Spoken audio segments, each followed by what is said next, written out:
गोपाल कृष्ण भगवान की जय। लीळा नंबर 9, सांड जिवंत करणे। गावात एक सांड होता. तो एका देवळातील शिवलिंगावरची फुले रोज खात असे. एके दिवशी फुलं खाऊन तेथून तो निघाला. त्यांचा पाय निसटला व तो गाभाऱ्यातच बुडून पडला. त्यामुळे साहजिकच जाणे येणे शक्य नसल्याने तेथील देवतेची पूजा अर्चा बंद झाली. देव गोमती नदीच्या काठी बसलेले होते.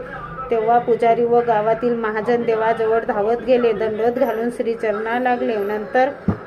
नंतर विनंती केली, जी गावातील एक सांड रोज देवळातील शिवलिंगावरची फुले खाऊन जात असे, आज तो तेथून परत जाताना त्यांचा पाय निसटला व पडून मेला. त्यामुळे त्या देवळातील पूजा अर्चना बंद झाली. देव तसेच तेथे गेले आणि आपल्या श्रीचरणाच्या अंगठ्याने त्याला थोडेसे दाबले आणि तेवढ्यानेच तो जिवंत होऊन उठला व परपोटाच्या बाहेर जाऊन पडला व मेला. ते पाहून लोकांना आश्चर्य वाटले. श्री गोपाल कृष्ण महाराज की जय।